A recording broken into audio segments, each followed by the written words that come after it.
Welcome back to the AC Pulse, where the truth is loud, the gatekeepers get named, and artists build power without permission. I'm your host, Amanda Corrales, and this is part 2 of our last episode. The gates are closed, but the vision is open.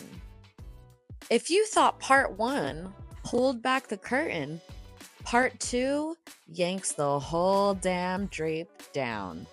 Today, we're diving deeper into the funding shell game, the contradictions, the condescension, and the cold truth about who gets the money and why. This episode starts with the one and only time they asked for my consent to pull my application, not to use my ideas, not to echo my words in their strategic plan, just to quietly back out. And that is exactly where we'll begin. Let's get into it. Just follow up with the email. Hey, per our agreement, I'm going to withdraw your application based on our agreement. We could continue to talk over the summer. You ever noticed how the only time a foundation asks in legal terms per our agreement for consent is to pull your application, to cover their asses for why they do what they do? Not to use your language, not to share your vision in boardrooms you're not invited to, not to replicate your program through someone else with better proximity to whiteness, but to withdraw that they ask for. The moment I was told, kindly of course, that they were going to step back because 60,000 wasn't competitive, but 500,000 or 800,000 was too ambitious. It's a game you can't win unless you're already one of them. So welcome to Dear Foundations. We're done explaining ourselves because we're not shrinking the vision, we're not softening the ask, and we're definitely not asking for their permission. Give me a chance to just revise it, refine it. Or just have the project evolve over the summer and let's revisit for September 1 deadline. And there it is. The pivot from your project has evolved, you know what she said at the beginning, part 1 of this conversation, to maybe it should evolve. Like, I didn't just spend months building what they claim to support, but it gets better.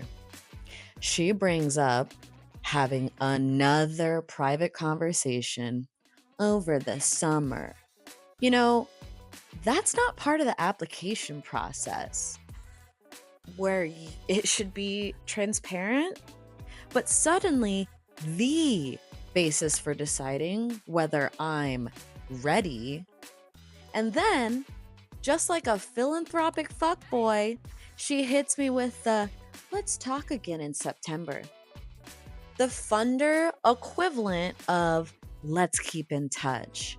After they've already ghosted you, a soft no dressed up like a maybe, keeping you on the hook in case they need something later. Because this isn't about timing. It's about control. And when they say not yet, what they really mean is not you. No one foundation is getting a building built in Colorado. I can name 3 off the top of my head. United Way, Latina Initiative Co., and Cleo Parker Robinson. Why is she spitting lies? We'll never know. Night for their like communal feedback and, you know, Latin initiative I forget what their acronyms are, but they're actually 1.5 they raised to build a building up in, I think, Arvada. Anyways, I'll have to investigate like where that's coming from. Where all the dollars are coming from. It's going to be, and I hate to tell, it's all these different puzzle pieces that are going to be coming together for you. Yes, she heard I caught her in that lie. And what did she say? Oh, what? General response and no acknowledgement that I just proved her wrong. And not to even be a damper on kind of your momentum, but those public dollars aren't going to be there anymore like they were in the past, whether that be federal dollars, state has to roll back and it has a huge deficit. So you'll see that, I think, kind of trickle down through Colorado Creative Industries grant funding availability. Ooh, she realized I knew more than she thought, and the truth she's spewing all of a sudden. I think I was going down the path of Colorado Health Foundation has been giving $1 million grants out to organizations that are really focused on health equity, serving communities of color, but by leaders of color. And $1 million doesn't get, as you know. Oh, I know stuff now. Her rhythm of tone and posture has totally changed. When they think you know nothing, the way they treat you will reflect that. Outside of an office building or office space, what isn't conducive to a health clinic or a family resource center, you can't really do a whole lot to serve thousands of people a day. What is she even now speaking about?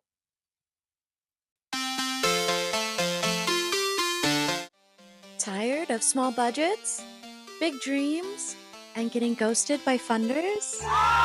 Introducing Foundation Simulator 3000 trademark, the only game where you build your own artwork. Apply to 17 grants and still get 0 feedback.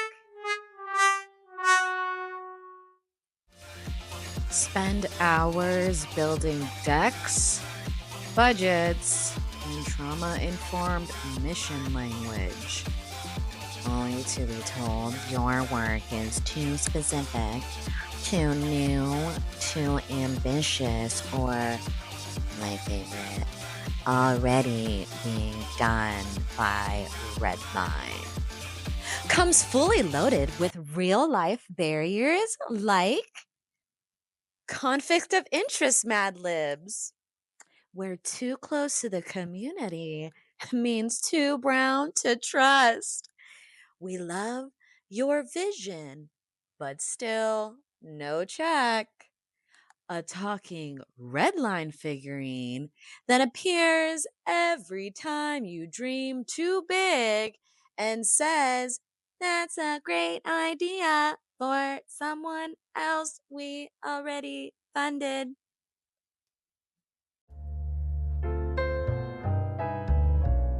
Foundation Simulator 3000 trademark, where equity is a panel discussion.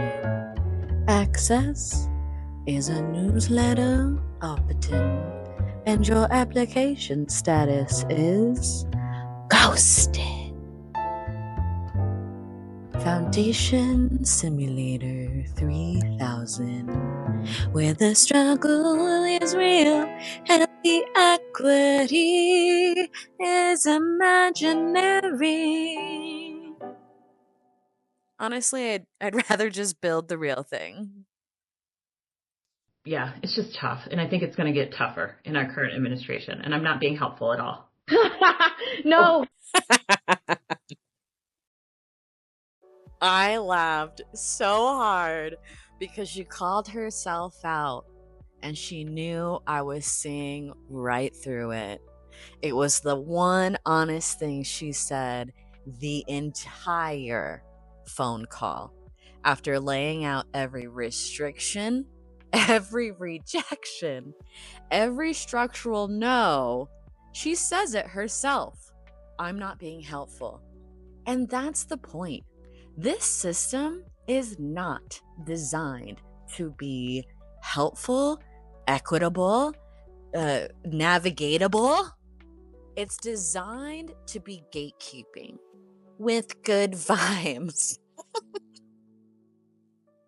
And after all the pivots, the gaslight guidance, the maybe later maybes, she says the one honest thing in the whole damn call. I'm not being helpful. And she's right. Because this system is not designed to help.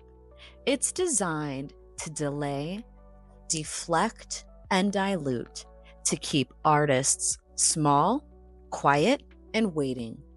But we're done waiting. We're done performing pain for palatable funding. We're done letting the same 5 organizations co-sign our worth. We're building without their permission and beyond their limitations. So to every funder who thinks no is the last word, this episode is your notice. We're not applying to be chosen anymore. We're already chosen by our communities, by our vision, by ourselves. This is the AC Pulse, where the gatekeepers get named, the truth gets receipts, and the revolution gets recorded. So here's the truth.